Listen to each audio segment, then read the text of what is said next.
Certains choix ne sont pas vraiment des choix du tout. Le gala de charité au château de Malmaison bruissait de l'élite parisienne. Les flûtes de champagne tintant contre les bijoux de créateurs, tandis que les serveurs naviguaient dans la foule avec une précision maîtrisée. Mais Marguerite Dubois n'était pas censée être ici. Pas vraiment. À 18 ans, fraîchement sortie du lycée avec des rêves d'école d'art qui dansaient encore dans sa tête, elle détonnait comme un coquelicot dans un jardin de roses, soigneusement cultivé. Sa robe, bleu pâle, la plus belle chose qu'elle possédait, achetée d'occasion pour sa remise de diplôme, lui semblait soudain puérile parmi les robes de créateurs élégantes qui l'entouraient. Elle tirait nerveusement sur l'ourlet, souhaitant pouvoir disparaître dans le sol de marbre poli sous ses ballerines usées. « Le voilà », murmura son père, sa voix se fissurant légèrement, alors qu'il hochait la tête vers l'homme qui commandait l'attention de l'autre côté de la salle. Julien Rousseau, 30 ans, milliardaire de la tech qui s'était fait tout seul, avec une mâchoire assez tranchante pour couper le verre et des yeux couleur de whisky cher. Il souriait facilement aux gens rassemblés autour de lui. Mais il y avait quelque chose de calculé dans ce sourire, quelque chose qui n'atteignait jamais tout à fait ses yeux ambrés. « Papa, s'il te plaît », murmura Marguerite, la gorge serrée. « Il doit y avoir un autre moyen. » Le visage de son père s'effondra, des années d'inquiétude gravées dans chaque ride. 300 000 €, Marguerite. C'est ce que je lui dois, après que le prêt commercial ait mal tourné. C'est ce qu'ont coûté les factures médicales de ta mère avant qu'elle... Il ne put finir la phrase. Il ne le pouvait jamais. Je sais, papa, mais... Monsieur Dubois. La voix de Julien trancha leur conversation alors qu'ils s'approchaient, douce comme la soie et tout aussi froide. Je vois que vous avez amené votre fille comme demandé. Marguerite sentit son regard la parcourir, évaluant, calculant, comme si elle n'était qu'un autre actif à estimer. Elle lutta contre l'envie de se protéger avec ses bras. « Monsieur Rousseau ?» Son père hocha la tête, sa main tremblant légèrement alors qu'il l'attendait pour une poignée de main. « Merci de nous avoir invités. » Julien ignora la main tendue, son attention entièrement sur Marguerite maintenant. « Mademoiselle Dubois, un plaisir de vous rencontrer enfin. » « Vraiment ?» Les mots échappèrent avant qu'elle puisse les arrêter, lui valant un regard sévère de son père. À sa surprise, la bouche de Julien se retroussa d'un coin, pas tout à fait un sourire, mais quelque chose qui ressemblait à de l'amusement, de l'esprit. Bien, je déteste l'ennui. Marguerite, la mit en garde son père doucement. C'est bon, monsieur Dubois, dit Julien, ne quittant jamais Marguerite des yeux.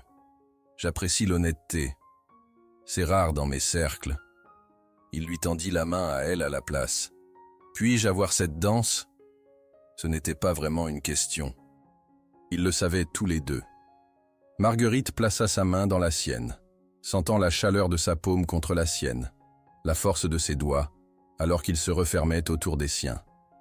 Il la mena vers la piste de danse, et elle était vivement consciente des yeux qui les suivaient, des murmures qui traînaient dans leur sillage. « Vous savez pourquoi vous êtes ici ?» dit-il doucement, alors qu'il plaçait sa main dans le creux de son dos, l'attirant plus près que strictement nécessaire. « Pour payer la dette de mon père », répliqua-t-elle, sa voix plus ferme qu'elle ne se sentait. « Bien que je ne comprenne toujours pas pourquoi vous voudriez. Une épouse ?» Il finit pour elle, la guidant sans effort sur la piste.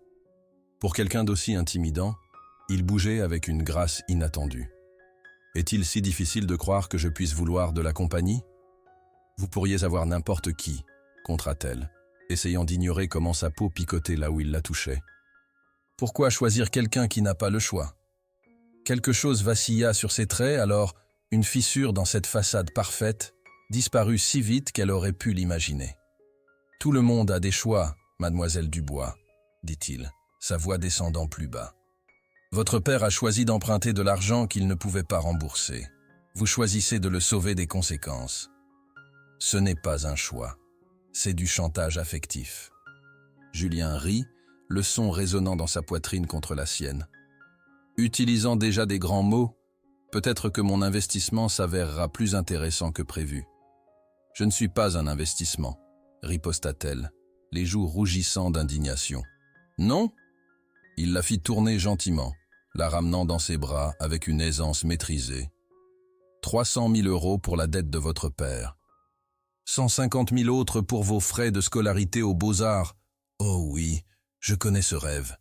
Une allocation mensuelle pour votre père pour s'assurer qu'il ne finisse plus dans cette situation. Et tout ce que je demande en retour, c'est le mariage. Ses pas vacillèrent. Vous paieriez pour mes études? Je prends soin de ce qui m'appartient, Marguerite, dit-il simplement, comme s'il discutait de la météo et non de l'achat d'un autre être humain. La musique commença à s'estomper, mais il la garda proche, ses yeux sondant les siens. 1 an, continua-t-il. Donnez-moi 1 an en tant que ma femme, une vraie femme dans tous les sens du terme, et si vous voulez toujours partir après ça, je vous accorderai un divorce et un règlement généreux.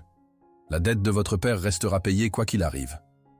1 an, 365 jours de sa vie signés à cet homme qui la regardait comme si elle était un puzzle à résoudre. Et si je refuse? Son expression ne changea pas, mais quelque chose dans ses yeux durcit. Alors votre père perd tout, sa maison, ses biens restants, sa liberté, potentiellement, étant donné certaines pratiques comptables créatives que j'ai découvertes dans ses dossiers. Son souffle se coupa. Vous ne feriez pas ça. Je ne suis pas devenu ce que je suis en faisant des menaces vides, mademoiselle Dubois. La musique s'arrêta. La danse était finie. Mais le jeu ne faisait que commencer. Le contrat est prêt quand vous le serez, dit Julien, la relâchant lentement, ses doigts traînant le long de son bras dans un toucher qui ressemblait presque à une promesse ou un avertissement. Je vous donne 24 heures pour décider. Alors qu'il s'éloignait, la laissant seule au milieu de la piste de danse, Marguerite savait qu'il n'y avait pas de décision à prendre. Le contrat était aussi bon que signé. Ce qu'elle ne savait pas, c'est que sa signature ne serait que le début d'une histoire qu'aucun d'eux n'avait planifiée. Parfois, les voyages les plus inattendus commencent par une signature sur une ligne pointillée. Le Penthouse Rousseau occupait les 3 derniers étages d'un gratte-ciel étincelant qui perçait l'horizon parisien comme un point d'exclamation. Marguerite se tenait dans la chambre principale, sa chambre maintenant, supposait-elle, fixant son reflet dans les baies vitrées du sol au plafond. La robe de mariée épousait sa silhouette parfaitement, comme si elle avait été filée à partir du clair de lune spécifiquement pour son corps. Ce qui, considérant les ressources de Julien, était probablement le cas. 6 semaines. C'est tout ce qu'il avait fallu de la signature du contrat à devenir Madame Julien Rousseau.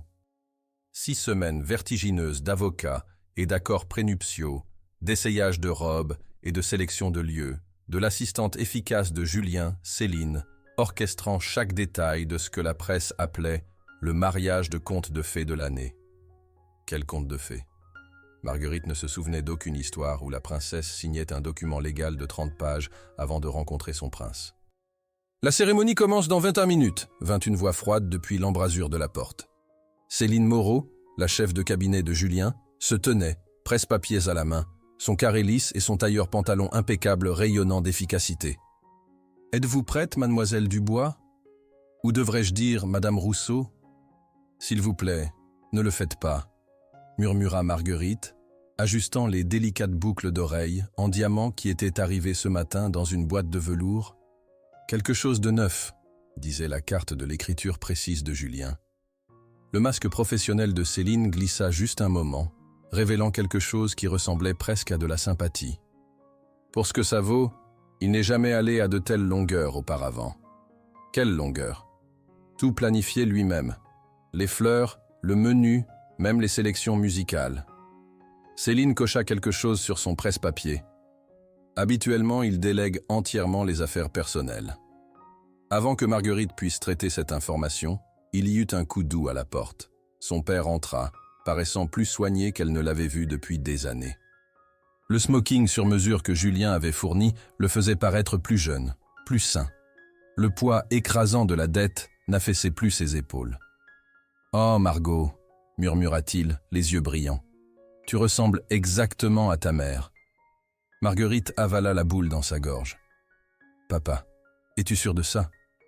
Nous pourrions encore… » « Non, ma chérie. » Il prit ses mains dans les siennes. « Tu as toujours été celle qui me sauvait, depuis que ta mère est tombée malade. Plus maintenant. Après aujourd'hui, tu te concentres sur ton avenir, l'école d'art, tes rêves. Je vais bien aller. Mais ce mariage est un arrangement d'affaires, finit-il pour elle. 1 an, tu as dit. Et Rousseau semble... Eh bien, il n'est pas ce que j'attendais. Marguerite haussa un sourcil. Que veux-tu dire? Son père sembla légèrement embarrassé. Il est venu me voir hier. Il voulait ma bénédiction. Formellement, je veux dire. Il a apporté l'acte de la maison, signé en mon nom, libre et clair. Et des papiers pour un petit prêt commercial, déjà approuvé. Un légitime cette fois. Il serra ses mains. Il n'avait pas à faire ça, Margot. Le contrat était déjà signé. Avant qu'elle puisse répondre, l'organisatrice de mariage apparut, signalant qu'il était temps. Alors que son père la menait vers le jardin sur le toit où 200 invités, dont la plupart elle n'avait jamais rencontré, attendirent le début de la cérémonie, Marguerite essayait de comprendre les actions de Julien. Pourquoi aller au-delà du contrat? À quel jeu jouait-il? Le toit avait été transformé en un pays des merveilles de roses blanches et de cristal, l'horizon parisien offrant une toile de fond plus époustouflante que n'importe quelle église aurait pu offrir.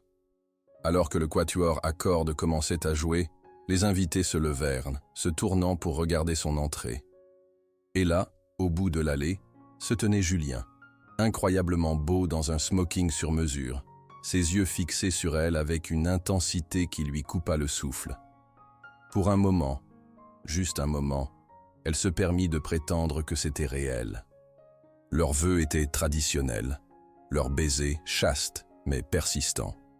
Ses lèvres étaient plus douces qu'elle ne l'avait imaginé, chaudes contre les siennes dans l'air frais du soir. Quand il s'écarta, quelque chose d'illisible vacilla dans ses yeux. « Vous êtes magnifique », murmura-t-il, pour ses oreilles seulement.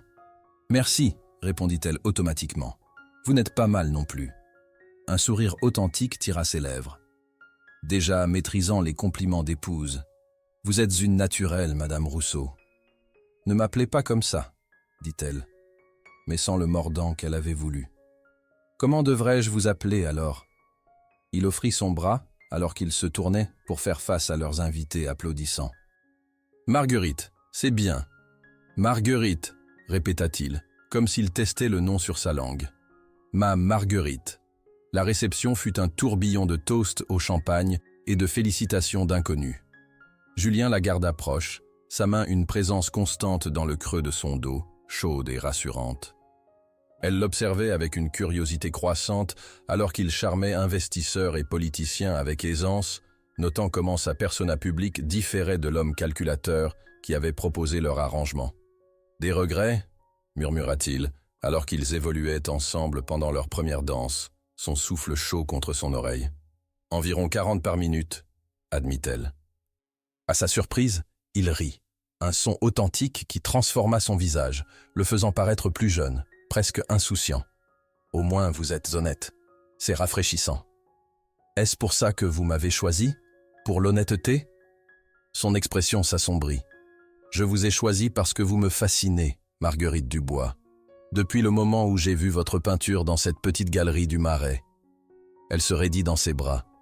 Quelle peinture! Écho d'absence. Le portrait de votre mère dans le lit d'hôpital, entouré de toutes ces chaises vides. C'était... hanté. Marguerite manqua un pas, trébuchant presque avant que les bras forts de Julien ne la stabilisent. C'était des mois avant que vous appeliez le prêt de mon père.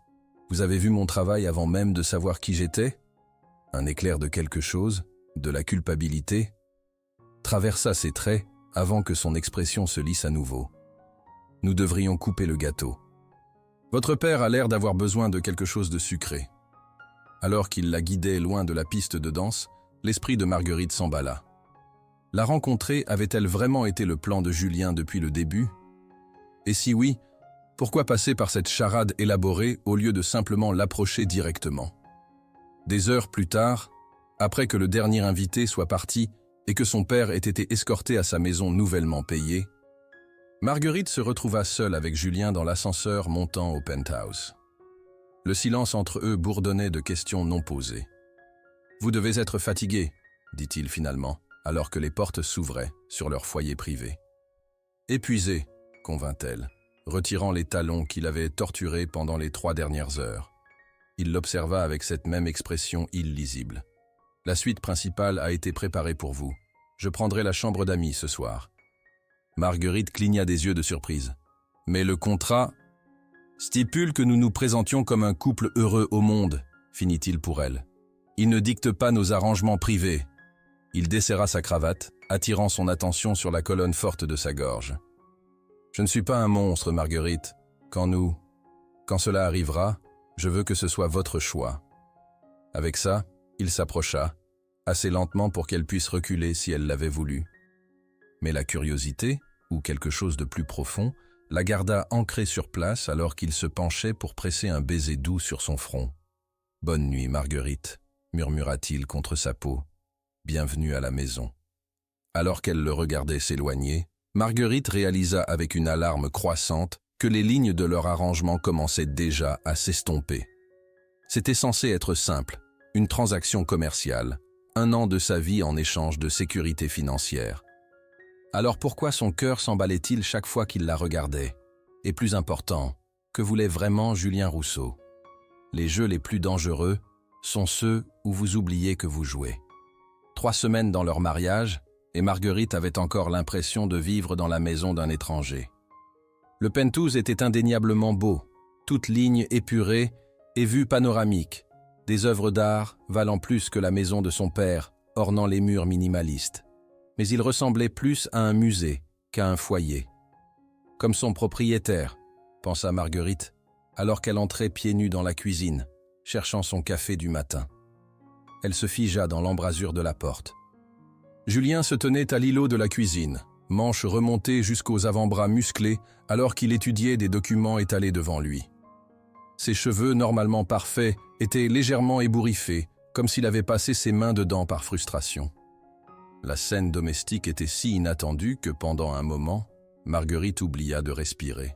« Bonjour », dit-il sans lever les yeux, sentant d'une manière ou d'une autre sa présence. « Le café est frais. »« Merci », murmura-t-elle, se dirigeant pour se servir une tasse. « Vous êtes à la maison, c'est inhabituel. » Dans les 3 semaines depuis leur mariage, elle avait vu étonnamment peu de son mari. Il partait avant l'aube la plupart des jours et revenait bien après qu'elle soit allée au lit. Leurs interactions avaient été limitées à de brefs échanges polis et à l'occasion un dîner formel quand ses associés d'affaires étaient présents. « Je travaille depuis la maison aujourd'hui », répondit-il, levant finalement les yeux. Ses yeux s'élargirent légèrement alors qu'il parcourait son t-shirt de nuit surdimensionné et ses jambes nues. « Vous avez l'air comme si je venais de me réveiller ?» suppléa-t-elle, soudain consciente de soi. « Magnifique », corrigea-t-il, sa voix descendant d'une octave. Il s'éclaircit la gorge. « J'ai pensé que nous pourrions discuter de votre inscription aux Beaux-Arts. Le semestre d'automne commence dans 6 semaines. » Marguerite faillit renverser son café. « Vous étiez sérieux à ce sujet? L'école d'art ?»« Bien sûr. » Il fronça les sourcils. « C'était partie de notre accord. J'avais juste supposé... » Elle s'interrompit, incertaine de comment exprimer qu'elle s'était attendue à ce que la plupart de ses promesses s'évaporent une fois qu'elle aurait signé le contrat. La compréhension se fit jour dans ses yeux. « Vous pensiez que je reviendrais sur ma parole. » « Est-ce le genre d'homme que vous croyez que je suis, Marguerite ? Je ne sais pas quel genre d'homme vous êtes, admit-elle. C'est le problème. » Quelque chose changea dans son expression, un adoucissement autour des bords qui le fit paraître plus jeune, presque vulnérable. « Peut-être devrions-nous remédier à cela. Dînez avec moi ce soir. Nous sommes mariés, nous vivons ensemble. Vous n'avez pas besoin de me demander de dîner. » Un sourire joua au coin de sa bouche. « Je demande quand même. » Un vrai rendez-vous. Marguerite hésita, tasse de café suspendue à mi-chemin de ses lèvres. « Pourquoi ? » ?»« Parce que j'aimerais connaître ma femme, » dit-il simplement. « À moins que vous n'ayez d'autres plans ?» Le défi dans son ton alluma quelque chose de rebelle en elle. « En fait, j'en ai. J'ai un entretien à la Galerie Leroy dans le Marais, pour un emploi. » La surprise traversa ses traits. « Un emploi ? Vous n'avez pas besoin de travailler, Marguerite. » « La location est très généreuse, » l'interrompit-elle. « Mais je ne vais pas rester assise dans ce mausolée pendant 1 an à attendre que notre contrat expire.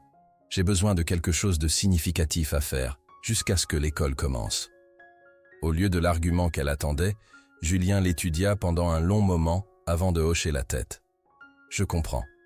À quelle heure est votre entretien ? » 15 heures. « J'aurai la voiture prête à 14h30, dit-il, rassemblant ses documents. Et je ferai des réservations de dîner pour 19 heures. Cela devrait vous donner le temps de vous changer après votre entretien. » Avant qu'elle puisse protester qu'elle pouvait prendre le métro comme une personne normale, il s'approcha, envahissant son espace personnel avec son parfum propre et masculin. Lentement, délibérément, il tendit la main pour replacer une mèche de cheveux derrière son oreille, ses doigts s'attardant contre sa joue. « Bonne chance aujourd'hui, » murmura-t-il. « Bien que vous n'en ayez pas besoin, la galerie Le Roi aurait de la chance de vous avoir. » Avec ça, il était parti, laissant Marguerite debout dans la cuisine, son cœur battant contre ses côtes de ce simple toucher. La galerie Le Roi était plus petite qu'elle ne s'y attendait, mais la collection contemporaine était impressionnante.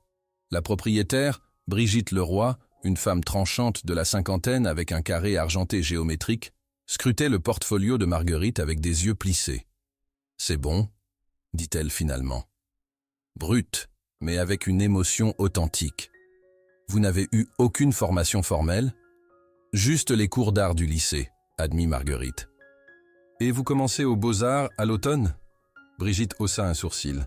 « Timing intéressant pour chercher un emploi. »« J'ai besoin de l'expérience, » expliqua Marguerite, « et de la perspective. » Les lèvres de Brigitte se retroussèrent. « Pas de l'argent, cependant.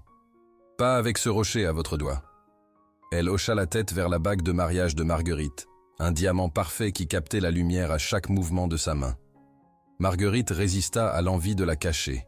« Mes circonstances personnelles sont compliquées. Ne le sont-elles pas toutes ?» Brigitte ferma le portfolio. « Vous êtes la nouvelle femme de Julien Rousseau. » Ce n'était pas une question. Marguerite se tendit. « Est-ce que ça importe ?»« Ça importe que vous n'ayez pas commencé par ça, » répondit Brigitte, l'approbation réchauffant son ton. « Vous commencez lundi, 9 à 17 heures, mardi à samedi. Salaire minimum plus commission sur toutes les pièces que vous aidez à vendre. »« Merci, » balbutia Marguerite, surprise par l'offre soudaine. « Ne me remerciez pas encore. Le monde de l'art n'est pas tendre avec les nouveaux venus, surtout les belles jeunes femmes avec des maris riches. » Les yeux astucieux de Brigitte l'évaluèrent. « Ils supposeront que vous jouez à avoir une carrière. Vous devrez travailler 2 fois plus dur pour prouver qu'ils ont tort. » Marguerite releva le menton. « J'ai l'habitude de travailler dur. »« Bien. » Brigitte se leva, tendant sa main. « Une dernière chose. Apportez votre propre travail lundi. J'aimerais en voir plus. » Julien l'attendait dans la voiture quand elle émergea de la galerie, son expression illisible derrière des lunettes de soleil de créateur. « Comment ça s'est passé ?»« J'ai eu le poste, » dit-elle, incapable de garder la fierté hors de sa voix alors qu'elle glissait sur le siège à côté de lui. Sa main trouva la sienne, serrant doucement. « Félicitations, je savais que vous l'auriez. »« Vraiment ? » ?»« Marguerite, » dit-il, retirant ses lunettes de soleil pour rencontrer son regard directement, « dans le peu de temps que je vous connais, j'ai appris une chose avec certitude. Vous n'échouez pas aux choses qui vous importent. » Ce simple vote de confiance la réchauffa plus qu'il n'aurait dû. « Merci. »« Nous devrions célébrer, » continua-t-il, son pouce traçant des cercles sur sa paume, envoyant des frissons le long de son bras. « J'ai fait des réservations chez l'Ambroisie. »« L'Ambroisie ?»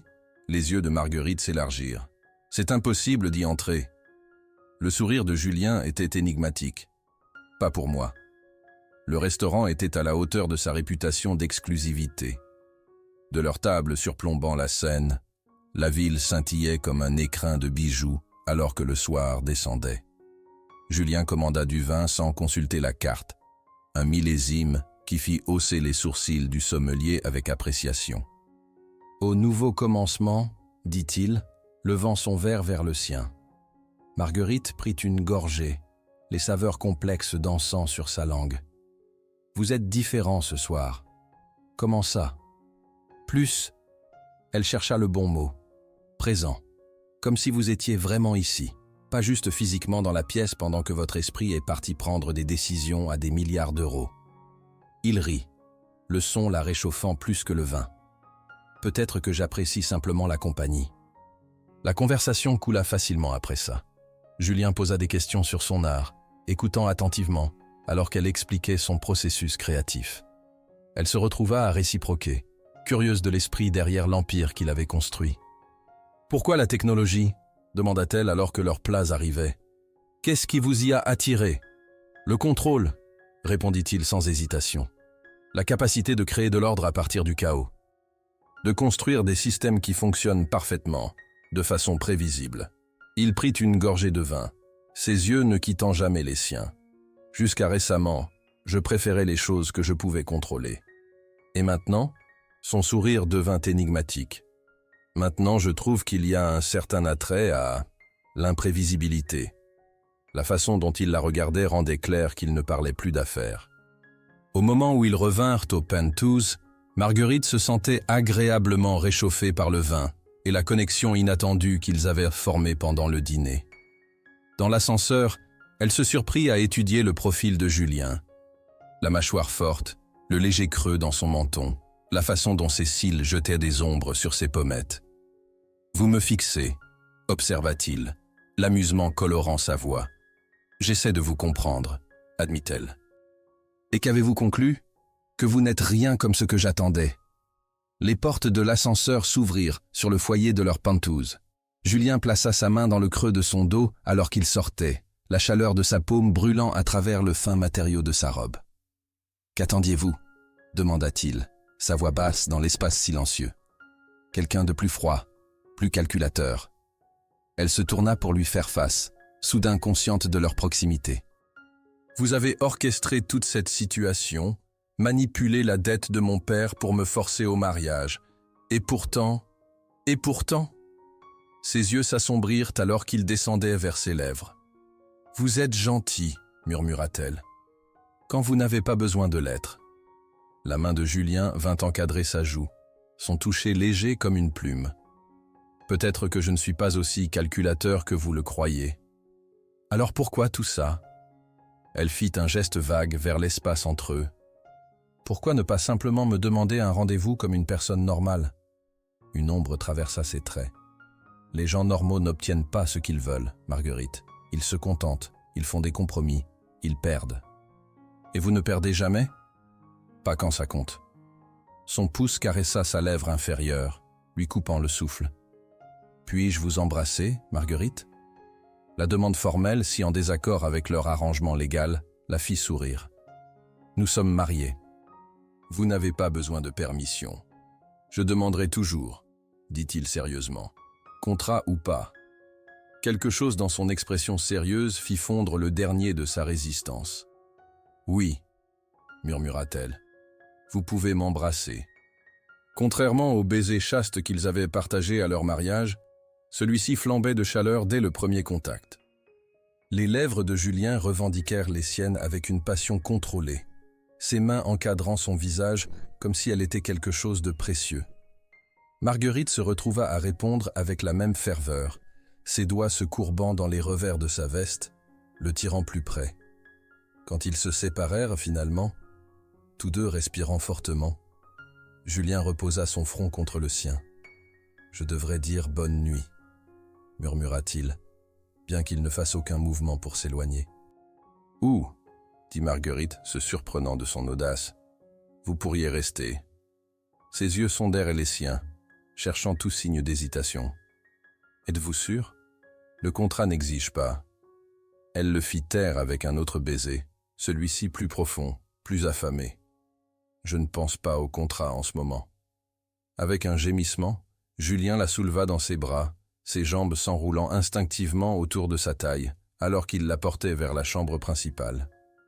Leurs baisers devinrent plus urgents, leurs mains explorant, découvrant.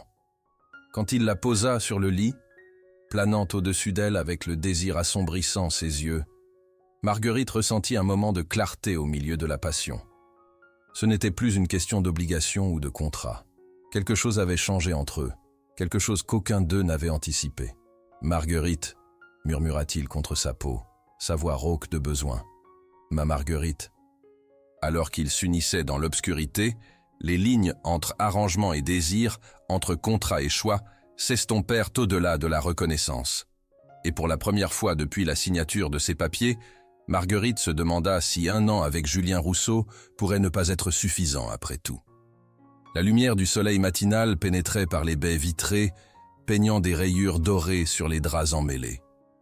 Marguerite bougea, momentanément désorientée par le poids chaud d'un bras drapé de façon possessive autour de sa taille. Les événements de la nuit précédente revinrent en mémoire, apportant une rougeur à ses joues et un sourire à ses lèvres. Elle se tourna soigneusement, ne voulant pas réveiller Julien, et se retrouva captivée par la vue de lui endormi. Fini le CEO commandant, l'homme d'affaires calculé. À sa place, gisait simplement un homme, vulnérable, paisible, presque enfantin, avec ses cheveux sombres ébouriffés et ses longs cils jetant des ombres sur ses joues. Incapable de résister, elle tendit la main pour tracer la ligne de sa mâchoire du bout du doigt. Ses yeux s'ouvrirent immédiatement, alertes, malgré l'heure matinale. « Bonjour », murmura-t-il, la voix rauque de sommeil. Avant qu'elle puisse répondre, il la tira plus près, pressant un baiser sur son front. Pas de regret ? La question portait plus de poids que ne le suggérait son ton désinvolte. Marguerite la considéra sérieusement, sondant ses sentiments. « Non », dit-elle finalement. « Pas de regret. » Le soulagement vacilla sur ses traits avant qu'il ne le masque avec un sourire. « Bien, parce que j'ai des plans pour nous aujourd'hui. »« Des plans ? Vous ne devez pas travailler ? » ?»« Je suis le patron, » lui rappela-t-il, traînant des baisers le long de son cou. « Je peux prendre un jour de congé pour passer du temps avec ma femme. » L'usage désinvolte du mot « femme » envoya un frisson inattendu à travers elle. Quel genre de plan ? C'est une surprise. Sa main glissa le long de son dos nu, allumant des étincelles à chaque contact. Mais ça peut attendre 1 heure ou 2. Plus tard, douchée et vêtue des vêtements décontractés que Julien avait demandé qu'elle porte, Marguerite se retrouva dans l'ascenseur privé, descendant plutôt que montant vers l'héliport, comme elle s'y était attendue. « Nous ne prenons pas l'hélicoptère ?» demanda-t-elle, vraiment surprise. La méthode de transport préférée de Julien était habituellement la plus efficace et la plus chère. Il sembla presque penaud. « Pas aujourd'hui. J'ai pensé que nous pourrions essayer quelque chose de différent. » Le « quelque chose de différent » s'avéra être une Mustang convertible vintage, en rouge rutilant, garée dans son garage privé parmi une collection de véhicules de luxe. « Vous conduisez ?» Marguerite ne put garder l'étonnement hors de sa voix. Julien rit, lui lançant les clés. « En fait, j'ai pensé que vous pourriez vouloir. » Ses yeux s'élargirent. « Vous me feriez confiance avec ça ? » « Je vous fais confiance avec plus que vous ne le réalisez, » dit-il doucement, quelque chose de vulnérable brillant dans ses yeux avant qu'il ne le couvre avec un sourire espiègle. « En plus, j'ai vu votre permis de conduire. Dossier impeccable. »« Bien sûr que vous l'avez, » marmonna-t-elle, mais ne put supprimer son excitation alors qu'elle glissait derrière le volant. Ils roulèrent vers le nord, hors de la ville, le vent fouettant les cheveux de Marguerite alors que la congestion de Paris cédait la place au paysage verdoyant de l'Île-de-France. Julien la dirigeait avec des instructions occasionnelles, semblant content de la regarder profiter de la voiture puissante.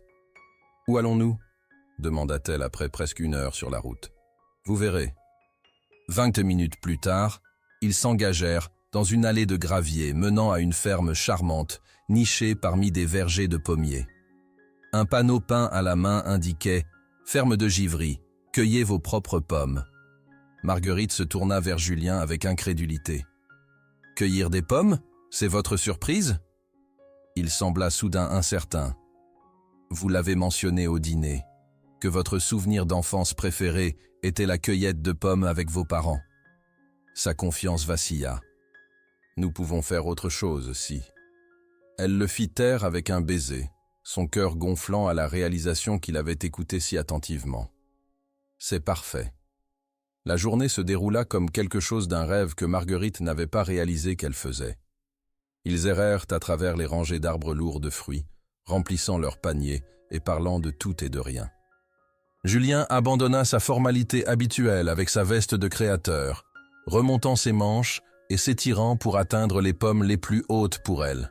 « Ma mère vous aurait aimé », dit Marguerite sans réfléchir, alors qu'il s'asseyait sur une couverture à carreaux, sous un vieil arbre noueux, partageant des tranches de pommes et des morceaux de fromage de la boutique de la ferme. Julien s'arrêta à mi-bouchée. « Parlez-moi d'elle !» Personne n'avait demandé à Marguerite de parler de sa mère depuis des années. Le sujet était trop douloureux pour son père, et ses rares amis savaient que c'était interdit. Mais ici, dans ce verger tacheté de soleil avec l'homme qui était techniquement son mari, mais qui semblait de plus en plus être quelque chose de plus, les mots vinrent facilement. Elle lui parla du rire de sa mère, comment il commençait comme un gloussement et grandissait jusqu'à ce que tout son corps tremble. De sa terrible voix de chant qui ne l'empêchait jamais de chanter à tue-tête en cuisinant.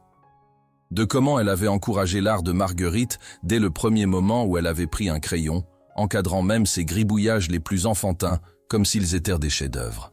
« Elle s'est battue pendant 3 ans, » dit finalement Marguerite, sa voix douce avec le souvenir. Le cancer est revenu 2 fois. Chaque fois, les traitements devenaient plus chers, plus expérimentaux. Papa a dépensé chaque centime que nous avions, puis en a emprunté plus. Il était désespéré de la sauver. Et vous? Que vouliez-vous? La question l'a surpris. Personne ne lui avait jamais demandé ce qu'elle avait voulu pendant cette période terrible. Je voulais qu'elle ne souffre pas, admit-elle. Vers la fin, j'ai prié non pour un miracle, mais pour la paix. Elle leva les yeux pour trouver Julien qui l'observait intensément. « Est-ce que ça fait de moi une fille terrible ?»« Non, dit-il fermement, prenant sa main. Ça fait de vous quelqu'un de compatissant, d'aimant. » Quelque chose dans son ton la rendit curieuse. Vous parlez comme si vous parliez d'expérience. Une ombre traversa son visage. Mon père était pas un homme bien, mentalement. Il refusait les traitements, refusait de reconnaître sa condition. Ma mère est restée avec lui, essayant d'aider, jusqu'à... Il avala difficilement. Jusqu'à ce qu'il lui fasse assez de mal pour qu'elle ne puisse plus rester. Julien, souffle Marguerite, serrant sa main. J'avais 12 ans quand elle est partie, continua-t-il, sa voix soigneusement contrôlée. Elle a essayé de m'emmener avec elle, mais il a menacé de se tuer si elle le faisait. Alors elle m'a laissé derrière, pensant que c'était plus sûr pour tout le monde. Qu'est-il arrivé à lui? Il a donné suite à sa menace 3 ans plus tard. L'expression de Julien était distante, détachée. Je l'ai trouvé. L'horreur la traversa. Mon Dieu! Les autorités ont jugé que c'était ma faute, dit-il d'un ton neutre. J'étais mineur, mais sa note de suicide me blâmait de ne pas avoir été un assez bon fils, de ne pas l'avoir sauvé. C'est monstrueux, murmura Marguerite, les larmes piquant ses yeux. Vous n'étiez qu'un enfant. J'ai été placé en famille d'accueil, ballotté jusqu'à ce que je sorte du système. Sa bouche se tordit en un sourire sans humour. J'ai juré que je deviendrais assez riche pour que personne ne puisse jamais contrôler ma vie à nouveau. La compréhension se fit jour. C'est pourquoi le contrôle est si important pour vous. Il hocha la tête, semblant presque surpris qu'elle ait fait la connexion. J'ai construit ma première application à 17 ans, codant à la bibliothèque publique après l'école. Je l'ai vendue assez cher pour payer l'université. Le reste, il haussa les épaules. Les affaires me venaient naturellement. Créer de l'ordre à partir du chaos. Et votre mère? L'avez-vous jamais retrouvée? La douleur traversa ses traits. Cancer, comme la vôtre. Je l'ai retrouvée 6 mois avant qu'elle meure. Trop tard pour vraiment la connaître. Il rencontra le regard de Marguerite, ses yeux vulnérables d'une façon qu'elle n'avait jamais vue auparavant. C'est pourquoi votre peinture m'a affecté si profondément. Écho d'absence. À toutes ces chaises vides autour du lit d'hôpital de votre mère, elle capturait exactement ce que je ressentais, assis avec une femme qui aurait dû être familière, mais était essentiellement une étrangère. Le souffle de Marguerite se coupa. C'est pourquoi vous m'avez cherché. À cause de cette peinture. Il hocha lentement la tête. Je l'ai vue dans cette petite exposition de galerie. Il fallait que je sache qui avait créé quelque chose qui parlait si directement à mon expérience. Ses doigts s'entrelacèrent avec les siens. Quand j'ai découvert que vous étiez la fille de Thomas Dubois, ça semblait être le destin. Il me devait de l'argent que je ne m'attendais jamais à revoir. Et moi? Il s'interrompit, semblant soudain incertain. Vous quoi? L'encouragea-t-elle doucement. Je voulais vous connaître, admit-il.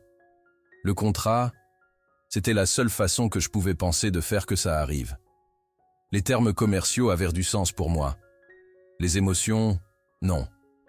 La révélation la stupéfia. Vous auriez pu simplement m'inviter à prendre un café. Auriez-vous dit oui? Défia-t-il. L'artiste sans le sou et le milliardaire? Vous auriez supposé que j'avais des motifs cachés.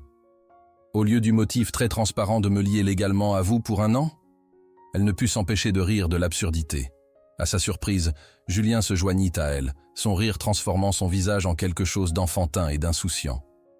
Quand vous le présentez comme ça semble légèrement dérangé. Légèrement? Elle haussa un sourcil. Complètement, concéda-t-il, l'attirant plus près. Mais vous devez admettre que c'est une rencontre unique pour nos futures mémoires. Nos futures mémoires, répéta-t-elle, testant les mots qui impliquaient un futur au-delà de leur contrat d'1 an. L'expression de Julien devint sérieuse. Marguerite, j'ai besoin que vous sachiez quelque chose. Le contrat, il ne m'importe plus. Ces dernières semaines avec vous, il lutta pour trouver les mots, cet homme qui commandait les salles de conseil avec aisance. Vous me faites vouloir des choses que je n'ai jamais pensé avoir. Un vrai partenariat. Une famille, peut-être, un jour. Son cœur trébucha. Julien, vous n'avez pas à dire quoi que ce soit, se hâta-t-il. Je sais que c'est trop tôt. Je sais que tout ça a commencé dans des circonstances inhabituelles. Mais je tombe amoureux de vous, Marguerite Dubois-Rousseau. Et j'avais besoin que vous le sachiez. La déclaration resta suspendue dans l'air entre eux, honnête et vulnérable d'une façon qu'elle n'aurait jamais attendue de l'homme d'affaires calculateur qui avait orchestré leur arrangement. Marguerite se retrouva à un carrefour, terrifiée et exaltée à la fois. Je ne sais pas quoi dire, admit-elle finalement. Il caressa une mèche de cheveux de son visage, son contact doux. Vous n'avez pas à dire quoi que ce soit encore. Nous avons le temps. Mais alors qu'il l'embrassait sous les pommiers, Marguerite réalisa avec une certitude croissante qu'elle tombait aussi, basculant tête la première dans l'amour, avec un homme qui avait commencé comme son ravisseur et était devenu d'une manière ou d'une autre sa liberté. Le trajet de retour vers la ville fut plus silencieux, tous deux perdus dans leurs pensées alors que la campagne défilait. Ils s'arrêtèrent dans un bistrot de bord de route pour dîner. Julien, paraissant adorablement déplacé dans ses vêtements de créateur, parmi les banquettes en vinyle et les menus plastifiés. Mon conseil d'administration aurait un anévrisme collectif s'il pouvait me voir maintenant, commenta-t-il, regardant avec fascination Marguerite lui montrer la technique appropriée pour tremper les frites dans un milkshake au chocolat. Le grand Julien Rousseau s'encanaillait avec les roturiers, le taquina-t-elle.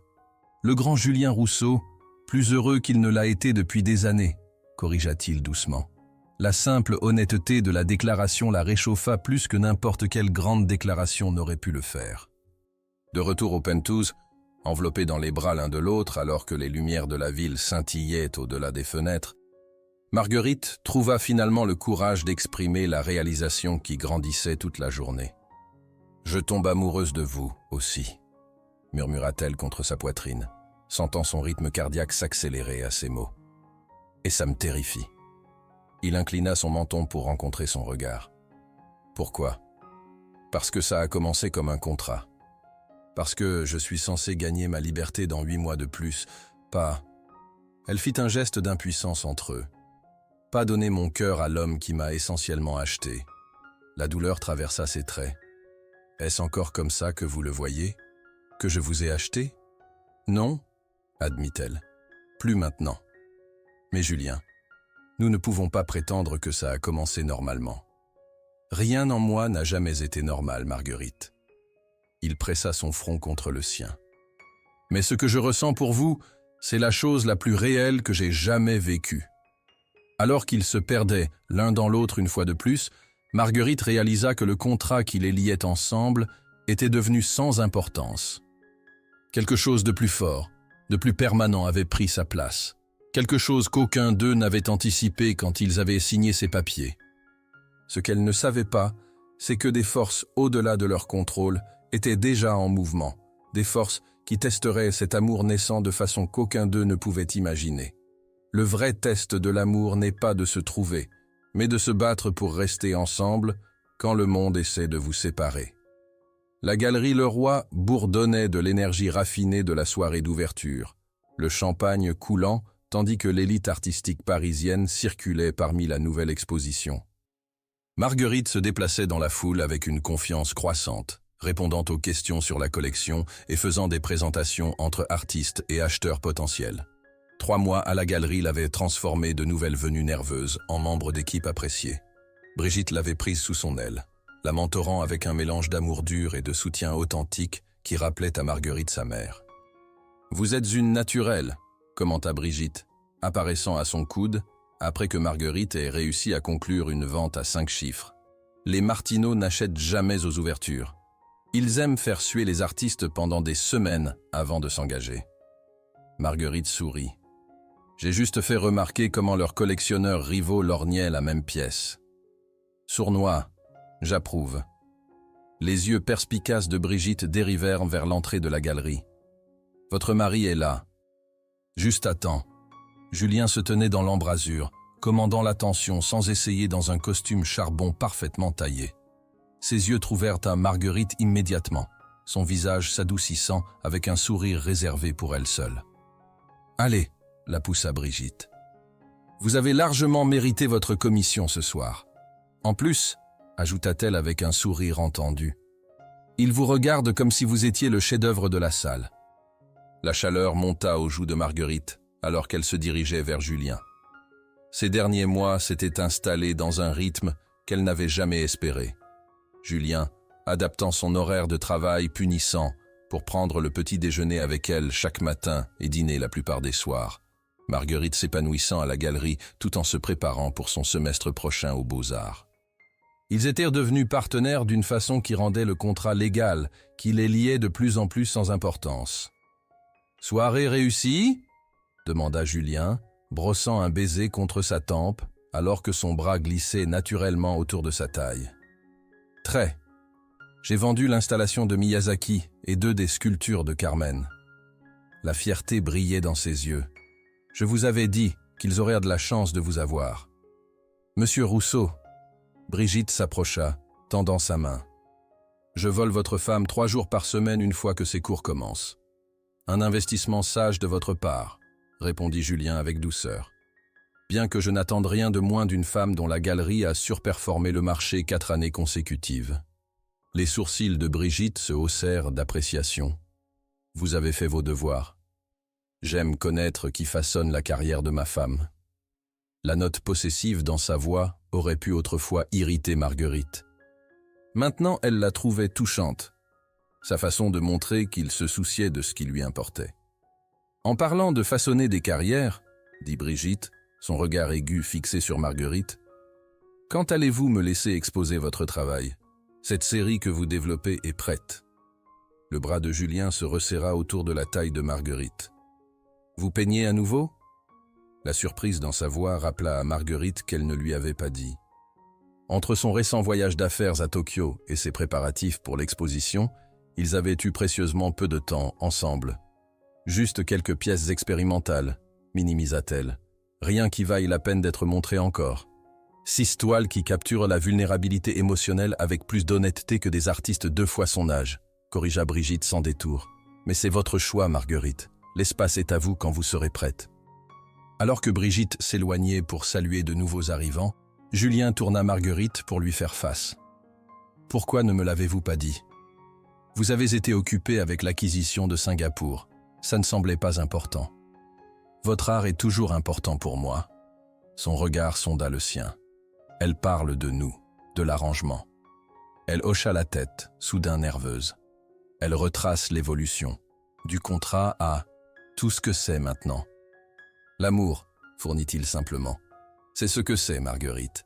Le mot resta suspendu entre eux, chargé de sens. Ils avaient dansé autour pendant des semaines, reconnaissant leurs sentiments sans les définir si explicitement. Oui, accepta-t-elle doucement. L'amour. Son baiser fut doux, attentif à leur cadre public, mais rempli de promesses. « Dîner avec moi », murmura-t-il contre ses lèvres. « Il y a quelque chose dont je veux discuter. Je ne peux pas partir encore. » L'ouverture dure jusqu'à 23 heures. « J'attendrai, » dit-il, comme si l'idée de Julien Rousseau faisant le pied de grue pendant des heures dans une galerie d'art n'était pas absurde. Et il attendit, circulant dans l'exposition avec un intérêt authentique, engageant les artistes dans des conversations réfléchies, même faisant un achat personnel, un abstrait saisissant que Marguerite avait admiré plus tôt dans la semaine. Quand les derniers invités partirent finalement, et que le personnel de la galerie commença le nettoyage, Julien aida Marguerite dans son manteau, avec une tendresse qui fit rouler des yeux à Brigitte, bien que Marguerite ait attrapé le sourire approbateur de la femme plus âgée. « Où allons-nous » demanda Marguerite alors qu'il s'installait à l'arrière de sa voiture. « À la maison » répondit Julien, prenant sa main dans la sienne. « J'ai pensé que nous pourrions dîner sur la terrasse. » La terrasse du Penthouse avait été transformée dans leur moi ensemble. Ce qui avait été autrefois un espace minimaliste et austère comportait maintenant des sièges confortables, des plantes en pot luxuriantes et des guirlandes lumineuses scintillantes qui lui donnaient une qualité magique contre l'horizon de Paris. C'était devenu l'endroit préféré de Marguerite pour dessiner, lire ou simplement exister dans des moments paisibles. Ce soir, elle contenait une table magnifiquement dressée pour deux, des bougies vacillant dans la douce brise de septembre.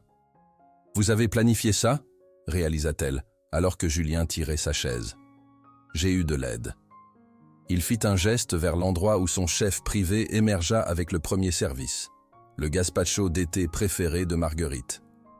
Le repas progressa avec des vins parfaitement accordés et une conversation qui coulait facilement entre eux. Julien demanda des nouvelles de ses cours à venir, partageant son excitation pour ce nouveau chapitre. Elle s'enquit de ses entreprises commerciales, authentiquement intéressée par le monde qu'il naviguait avec tant d'habileté. Ce ne fut qu'au dessert, des soufflets au citron individuels qui firent fermer les yeux à Marguerite de bonheur, que Julien aborda finalement ce qui lui trottait dans la tête. « Marguerite, » commença-t-il, sa confiance habituelle cédant la place à quelque chose qui ressemblait presque à de la nervosité. « Notre contrat a environ 5 mois restants. » Le rappelle la sortie de leur bulle confortable. « Oui, j'en suis consciente. J'aimerais renégocier les termes. » Sa cuillère cliqueta contre l'assiette à dessert. « Quoi ?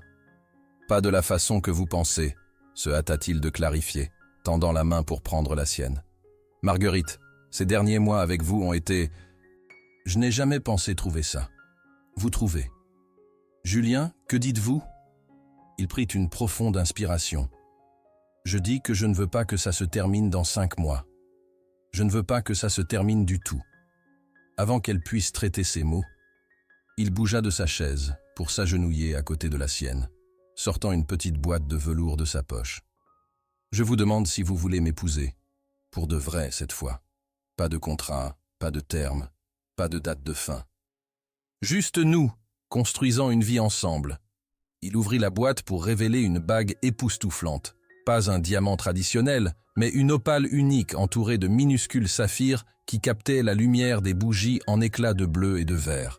« Vous portez déjà la bague que nous avons utilisée pour nous présenter au monde, » expliqua-t-il, hochant la tête vers le diamant parfait sur sa main gauche.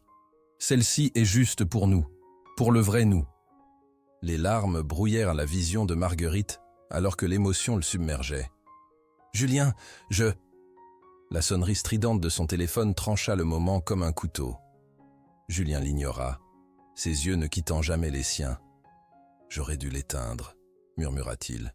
« Ignorez-le. » Mais le téléphone continua sa convocation urgente. Après la 4e sonnerie, Marguerite hocha la tête vers lui. Ça pourrait être important. Avec une réticence visible, Julien vérifia l'écran.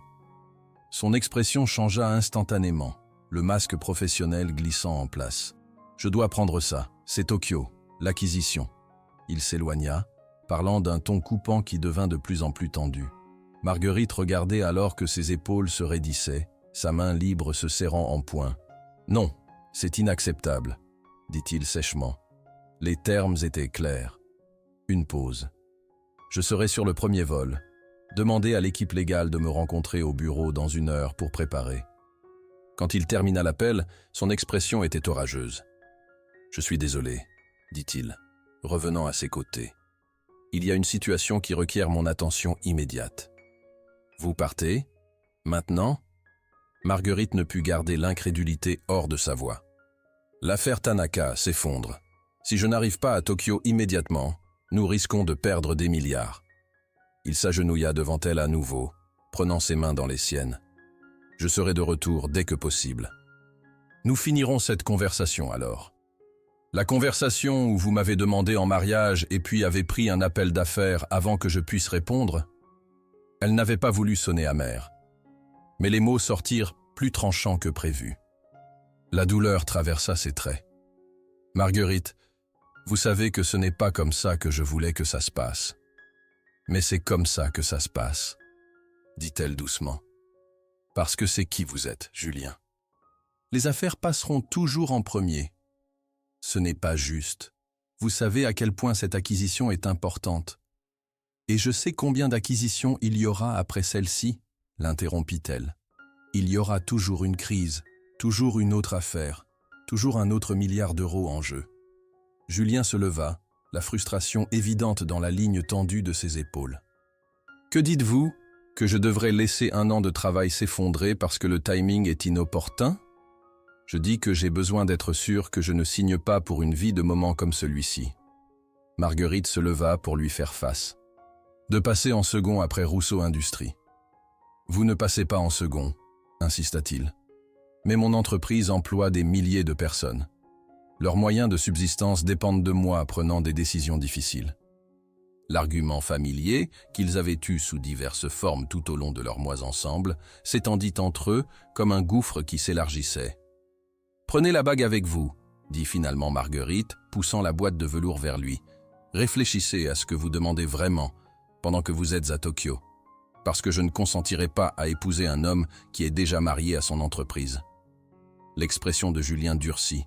« Et je ne m'excuserai pas d'être un homme qui réussit. » « Je ne vous ai jamais demandé de vous excuser pour votre succès, » contra-t-elle. « Je vous demande de considérer le coût de celui-ci. » Ils se fixèrent, dans une impasse qu'aucun d'eux n'avait anticipée quand la soirée avait commencé. Finalement, Julien mit la boîte de bagues dans sa poche. « Je dois y aller, le jet attend. » Il s'approcha, encadrant son visage dans ses mains. « Je vous aime, Marguerite. Ça ne change pas parce que nous sommes en désaccord. » Malgré sa colère, elle se pencha dans son contact. « Je vous aime aussi. Mais l'amour n'est pas toujours suffisant. » Son baiser fut désespéré, presque suppliant. Puis il était parti, laissant Marguerite seule sur la terrasse avec des soufflets refroidissants et une demande en mariage à moitié finie suspendue dans l'air. 3 jours sans nouvelles de Julien semblaient une éternité. Marguerite se jeta dans la préparation de ses cours, essayant de ne pas vérifier son téléphone toutes les 5 minutes. Elle comprenait que la différence de fuseau horaire rendait la communication difficile, mais sûrement qu'il pourrait gérer un message texte. Le 4e jour, alors qu'elle arrangeait ses nouvelles fournitures d'art dans la chambre d'amis qu'elle avait convertie en studio, Céline apparut dans l'embrasure de la porte. « Madame Rousseau », dit-elle formellement, son efficacité froide habituelle en place. J'ai des informations concernant le retour de Monsieur Rousseau. Le cœur de Marguerite bondit. Il rentre à la maison? Pas immédiatement, non. La situation à Tokyo a évolué. Monsieur Rousseau m'a demandé de vous informer qu'il continuera vers Séoul et possiblement Shanghai avant de rentrer. Le calendrier estimé est environ 2 semaines. 2 semaines? Marguerite ne put cacher son désarroi. Mais mes cours commencent à la semaine prochaine. Il a promis qu'il serait là. Quelque chose comme de la sympathie vacilla dans les yeux de Céline. Il m'a demandé de vous donner ceci. Elle tendit une petite enveloppe. À l'intérieur était une note manuscrite, inhabituelle pour le CEO axé sur la technologie. Marguerite. Je suis désolé. La situation ici est plus complexe qu'anticipée. Je sais que j'ai promis d'être là pour votre premier jour aux Beaux-Arts. Je déteste briser cette promesse presque autant que je déteste être loin de vous. J'ai réfléchi à notre conversation. Vous aviez raison. J'ai besoin d'examiner ce que j'offre vraiment. Une vie avec moi signifie comprendre que parfois les affaires demanderont mon attention au pire moment possible. Mais cela signifie aussi savoir que vous êtes le centre de mon monde, même quand je suis à l'autre bout de celui-ci. J'ai encore la bague. Je ne veux toujours rien de plus qu'une vie avec vous, un vrai mariage, une famille un jour. Mais je veux que vous soyez sûrs. 2 semaines semblent une éternité. Vous me manquez plus que je ne pensais possible. Tout mon amour, Julien. Les larmes piquèrent les yeux de Marguerite alors qu'elle pliait soigneusement la note. Il travaille sans relâche, offrit Céline, sa distance professionnelle habituelle s'adoucissant légèrement. Je ne l'ai jamais vu pousser si dur pour résoudre une situation rapidement. Merci Céline, dit Marguerite, essuyant une larme égarée. Pourriez-vous me dire ce qui se passe exactement avec l'affaire Tanaka? Julien partage habituellement les détails, mais tout s'est passé si vite. Céline hésita, puis prit une décision. Peut-être devriez-vous voir par vous-même. La vidéoconférence de M. Rousseau avec le conseil d'administration commence dans 20 minutes. Vous pourriez observer, si vous le souhaitez. La curiosité l'emporta sur la fierté. 20 minutes plus tard, Marguerite était assise dans le bureau de Julien à domicile, alors que Céline connectait le flux vidéo sécurisé à la salle de conseil de la tour Rousseau. Julien apparut à l'écran, paraissant épuisé mais commandant. Malgré la fatigue évidente, son esprit était tranchant comme un rasoir, alors qu'il exposait les complexités de la situation à ses membres du conseil. Le regarder travailler, voir le respect qu'il commandait, la façon décisive dont il naviguait des problèmes complexes, rappela à Marguerite ce qui l'avait attiré vers lui au-delà de leur arrangement initial. La famille Tanaka est concernée par les licenciements potentiels à leur siège de Tokyo, expliqua Julien. Ils ont clairement fait comprendre que protéger leur personnel était non négociable. Maintenir des postes redondants nous coûtera au moins 50 millions annuellement, objecta un membre du conseil. Les actionnaires ne le supporteront pas. Alors nous trouvons des efficacités ailleurs, contra Julien. Ces gens ont des familles, des communautés qui dépendent d'eux. Je ne construirai pas notre succès sur leur souffrance. La compassion dans sa voix frappa Marguerite. C'était un côté de l'acumène d'affaires de Julien qu'elle voyait rarement, l'élément humain derrière les affaires à milliards d'euros. Alors que la réunion continuait, Julien présenta une stratégie révisée qui protégeait les travailleurs japonais tout en rendant l'acquisition financièrement viable. C'était brillant, créatif et profondément humain. Quand la vidéoconférence se termina, Marguerite resta assise dans un silence stupéfait. « Il travaille sur cette solution depuis 48 heures d'affilée, dit doucement Céline. Il aurait pu prendre la voie facile, couper les emplois, maximiser les profits. C'est ce que la plupart des PDG feraient. Mais pas Julien, murmura Marguerite, la compréhension se faisant jour. Pas Julien, acquiesça Céline. Je travaille pour lui depuis 7 ans. Il a toujours été juste, mais depuis qu'il vous a rencontré, elle hésita. Il voit le coût humain plus clairement maintenant. Considère les impacts au-delà du résultat net. Avec une clarté soudaine, Marguerite réalisa qu'elle avait été injuste. Oui, le travail de Julien demandait son attention à des moments inopportuns. Mais ce qu'il faisait avec cette attention, les valeurs qu'il apportait à sa position de pouvoir, cela valait la peine d'être soutenu. Elle tendit la main vers son téléphone, puis hésita. Ce n'était pas une conversation pour des messages textes ou des appels précipités à travers les fuseaux horaires. C'était une conversation qu'ils devaient avoir face à face. 2 semaines semblaient soudain une éternité pour des raisons entièrement différentes. Le vrai amour n'est pas lié par des contrats ou des conditions. C'est le choix que nous faisons chaque jour de nous voir clairement et d'aimer quand même. Le premier jour de cours à l'école des beaux-arts aurait dû être exaltant. Marguerite avait rêvé de ce moment depuis qu'elle avait 12 ans, esquissant dans des carnets en restant assise à côté du lit d'hôpital de sa mère. Pourtant, alors qu'elle marchait dans les couloirs vénérés, portfolio serré contre sa poitrine, elle ressentait un vide persistant, le vide en forme de Julien qui l'accompagnait depuis les 10 derniers jours. « Travail impressionnant », commenta son professeur de théorie des couleurs, examinant les soumissions de portfolio de Marguerite. « Votre utilisation de l'espace négatif dans la série émotionnelle est particulièrement efficace. »« Merci », répondit Marguerite, la fierté supplantant momentanément sa mélancolie. Votre technique montre un talent naturel, mais il y a quelque chose de plus ici, de l'expérience vécue, la douleur transformée en beauté. Le professeur leva les yeux, ses yeux bienveillants derrière des lunettes stylées. Ça ne peut pas s'enseigner. À la fin de sa première semaine, Marguerite s'était installée dans une routine, cours pendant la journée, études dans son studio de fortune au Penthouse le soir. Elle se retrouvait à laisser le jazz préféré de Julien jouer en fond, comme si la musique pourrait le faire rentrer plus tôt. Le 8e jour de son absence, un visiteur inattendu arriva à la galerie où Marguerite terminait son quart de travail à temps partiel. « Madame Rousseau ?» Le coursier tendit un petit paquet. « Livraison spéciale de Tokyo. » À l'intérieur de la pochette de velours était une broche délicate de fleurs de cerisier fabriquée à partir de saphirs roses et de diamants. La note disait simplement « Je pense à vous. 4 jours de plus. Tout mon amour, J. » Cette nuit-là, elle finit par craquer et l'appela, malgré l'heure matinale à Tokyo. « Marguerite » répondit-il à la première sonnerie, la voix rauque de sommeil, mais instantanément alerte. « Tout va bien ? J'ai reçu votre cadeau. »« C'est magnifique. Pas aussi magnifique que vous. » La simple sincérité dans sa voix fit mal à son cœur. « Comment vont vos cours ? Stimulant, inspirant. » Elle se blottit dans le canapé, agrippant le téléphone comme une bouée de sauvetage. « Je souhaite que vous soyez ici pour voir mon installation de studio. Je le serai, bientôt. » Le froissement de drap vint à travers la ligne, alors qu'il s'asseyait apparemment dans son lit. « J'ai réfléchi à ce que vous avez dit, à propos de passer en second après les affaires. » Le souffle de Marguerite se coupa. « Julien, Non, vous aviez raison de le questionner, » l'interrompit-il doucement. « J'ai construit ma vie autour du contrôle et du succès, mesurant tout en termes de profit et de perte. Même notre début, le contrat, c'était moi essayant d'appliquer la logique d'affaires à quelque chose de fondamentalement humain. » L'admission la stupéfia. « Que dites-vous ?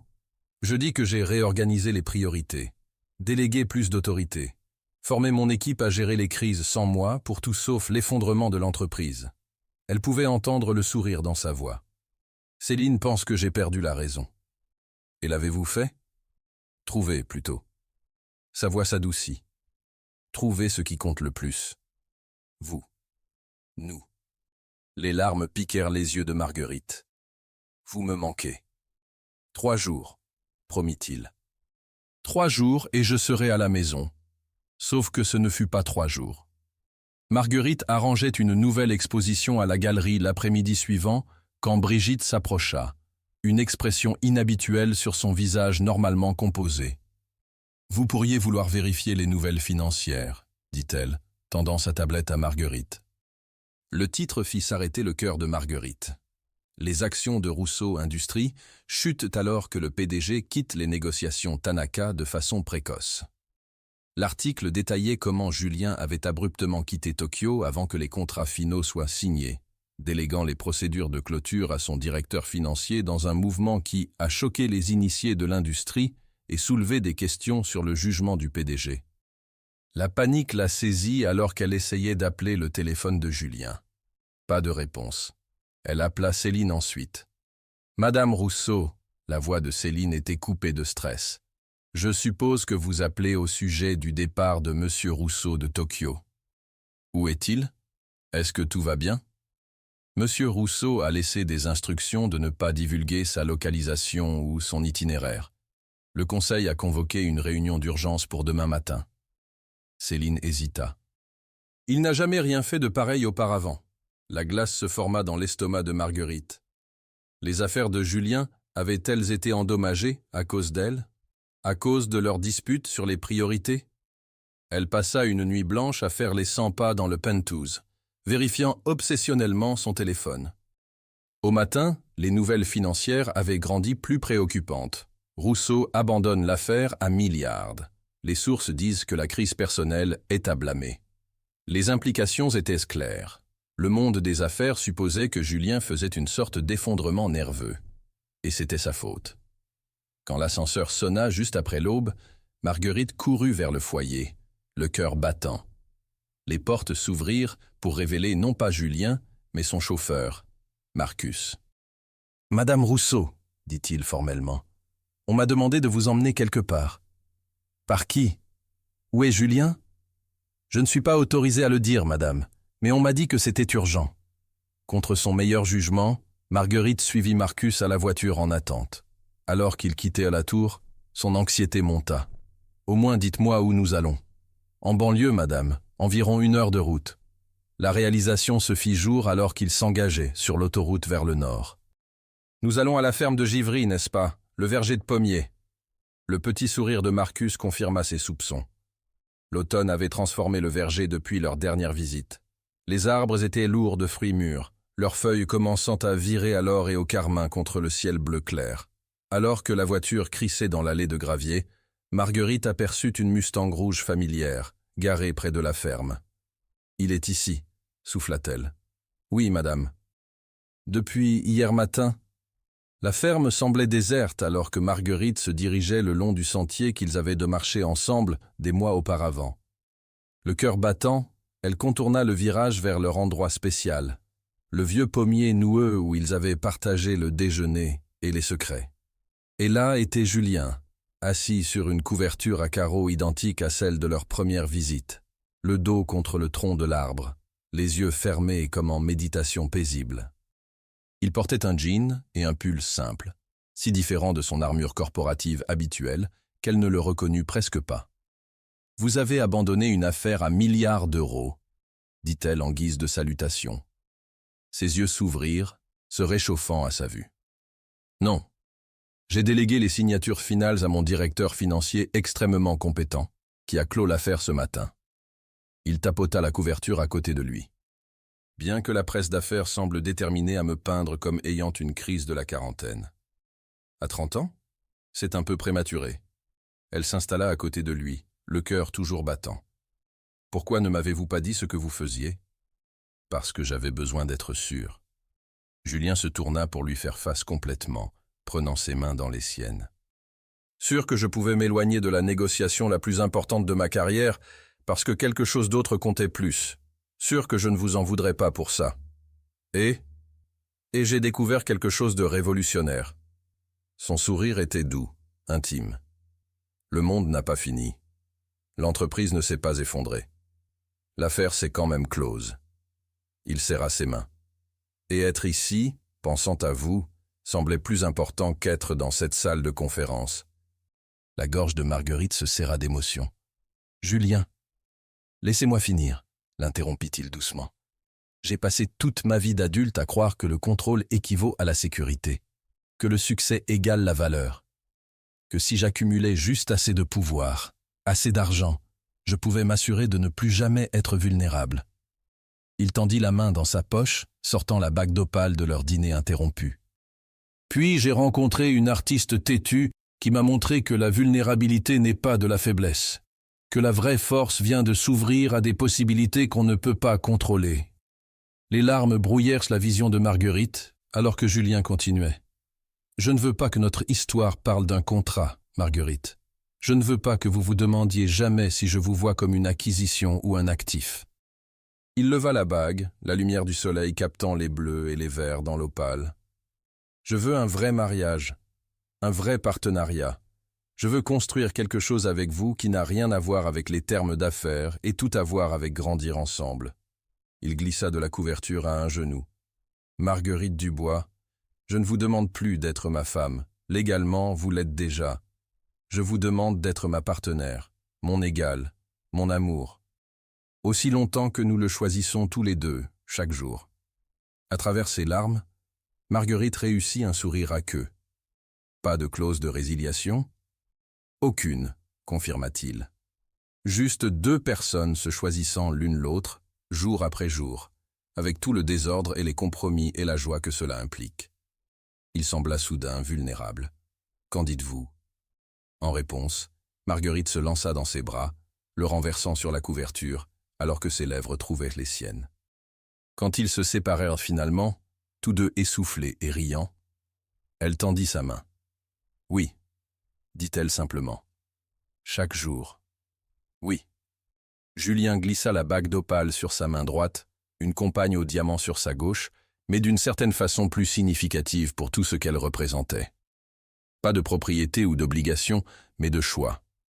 La liberté dans l'engagement. « J'ai quelque chose d'autre pour vous, » dit-il, tendant la main vers un panier de pique-nique qu'elle n'avait pas remarqué avant. Il sortit un épais document légal, relié en cuir. Marguerite haussa un sourcil. « Plus de paperasse ? Vous êtes vraiment romantique. » Son sourire devint espiègle alors qu'il lui tendait le document. « Lisez le titre. »« Contrat de résiliation », lut-elle à haute voix, la confusion cédant la place à la compréhension alors qu'elle feuilletait les pages. C'était leur contrat de mariage original, chaque clause formellement annulée, chaque page estampillée avec un résilié audacieux en encre rouge. « C'est symbolique, » expliqua Julien. « À partir d'aujourd'hui, notre arrangement légal est dissous. Les accords prénuptiaux, les termes, les limitations de temps, tout disparu. » Il encadra son visage dans ses mains. « À partir de ce moment, nous sommes juste Julien et Marguerite, construisant une vie parce que nous le voulons, pas parce que nous y sommes obligés. Et la dette de mon père, l'accord était pour 1 an, complètement pardonné, peu importe ce que vous décidez. » Ses yeux tenèrent les siens, sérieux et sincères. « Le prêt commercial de votre père a été converti en subvention. Vos frais de scolarité sont couverts comme un cadeau, pas une obligation.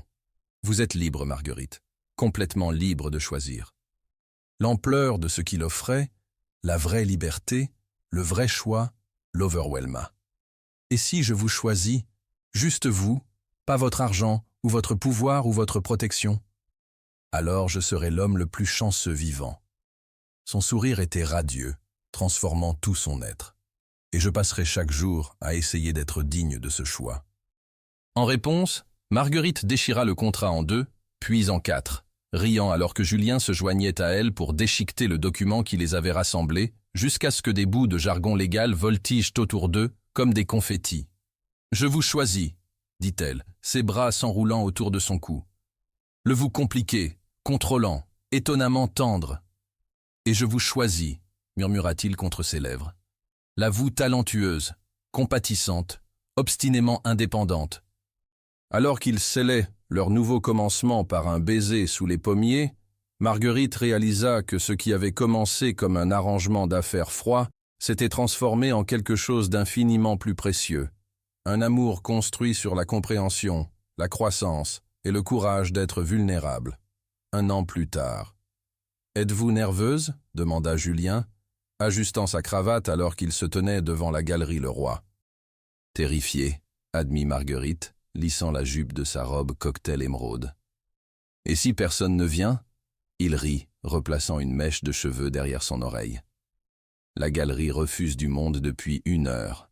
Brigitte a dû implémenter une politique un qui entre, un qui sort. C'est pour le champagne gratuit. C'est pour l'exposition de début la plus attendue que la scène artistique parisienne ait vue depuis des années. Julien embrassa son front. « Prête ?»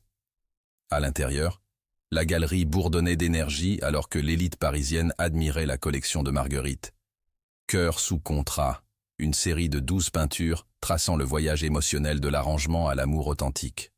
Chaque toile capturait un moment pivot de leur histoire, rendu dans le style distinctif de Marguerite qui mélangeait réalisme avec abstraction émotive.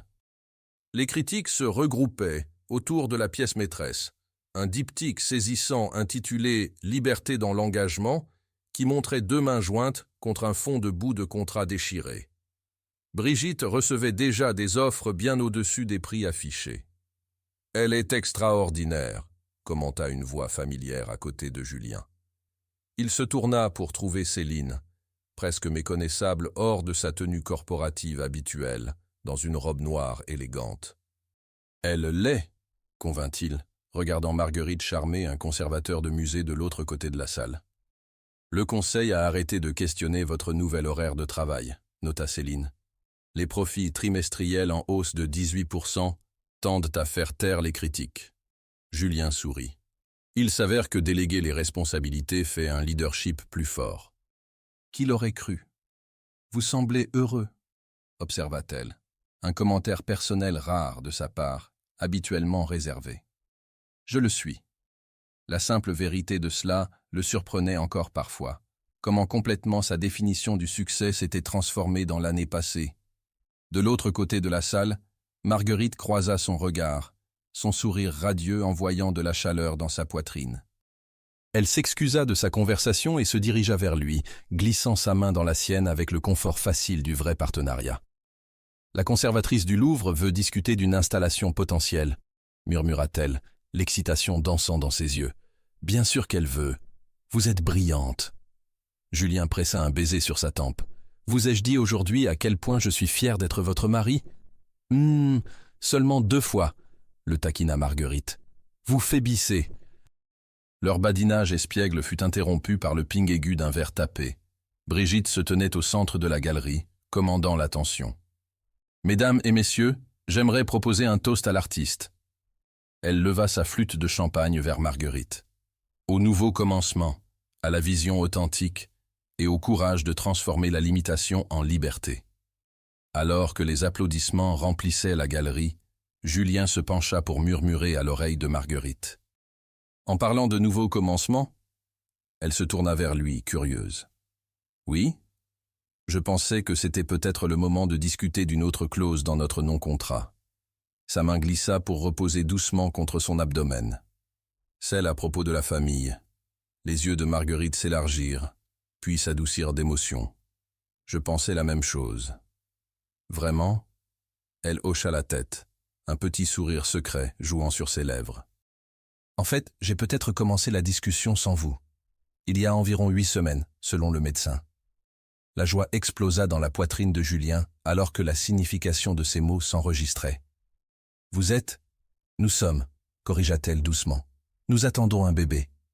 En ce moment, entouré par la preuve artistique de leur voyage du contrat à l'amour, Julien comprit que la vraie richesse n'avait rien à voir avec l'empire qu'il avait construit ou le pouvoir qu'il exerçait. La vraie richesse était de se tenir à côté de la femme qui lui avait appris à valoriser la connexion sur le contrôle, tenant la promesse de leur futur dans son sourire. Ce qui avait commencé comme un arrangement d'affaires, un échange froid de sécurité pour la liberté, avait fleuri en quelque chose qu'aucun contrat ne pourrait jamais capturer. Une histoire d'amour écrite non sur papier, mais dans les choix quotidiens de se voir clairement et d'aimer quand même. Alors que Julien tirait Marguerite dans ses bras, insouciant de la foule autour d'eux, il remercia silencieusement le coup du sort qu'il avait mené à cette petite galerie et à sa peinture hantante des années auparavant. Certains pourraient appeler ça de la chance ou une coïncidence. Il appelait ça le meilleur investissement qu'il ait jamais fait.